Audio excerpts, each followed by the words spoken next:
Ainsi, vous voyez, nous avons notre science, celle qui règle le discours amoureux. Contrairement aux 20 discours dont on ne peut démêler s'ils sont absurdes, tellement ils sont obscurs. Elle est déjà parole efficace, action, puissance. Et moi, Ansel de Pouille, je me propose de vous l'enseigner. Premier point pour le bon déroulement de l'entretien, aborder la dame. Le salut. On salue la dame. La dame répond au salut. Règle importante et trop souvent ignorée, les amants croient qu'après le salut, ils doivent commencer à parler immédiatement d'amour.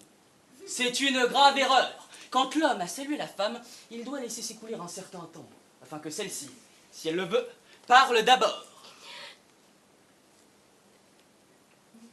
Si c'est elle qui commence la conversation, alors on a de bonnes raisons de se réjouir.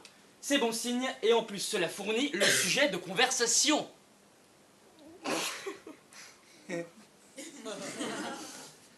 si elle tarde trop à commencer de parler, après un laps de temps raisonnable, alors il faut entamer adroitement la conversation.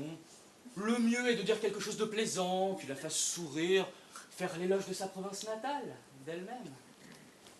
Les femmes adorent s'entendre louer et croient facilement les compliments qu'on leur adresse. Les paysannes et les roturières en particulier. Bon, c'est peut-être pas le cas qui nous occupe, là. En effet, reprenons.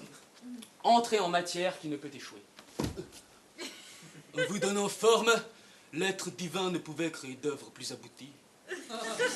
Rien ne manque à votre beauté, rien à votre sagesse, vous possédez tout, et vous enchaînez. Cependant, une chose, une seule me semble vous faire défaut. Vous n'avez encore fait don à personne de votre amour. Moi, je m'étonne beaucoup de vos propos et il me semble bien trompeur. Car je ne crois pas être si belle et si sage que cela.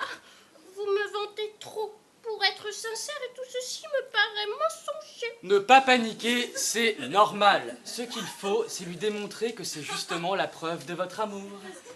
Quand on aime, n'importe quel laidron passe aux yeux du cœur pour une beauté.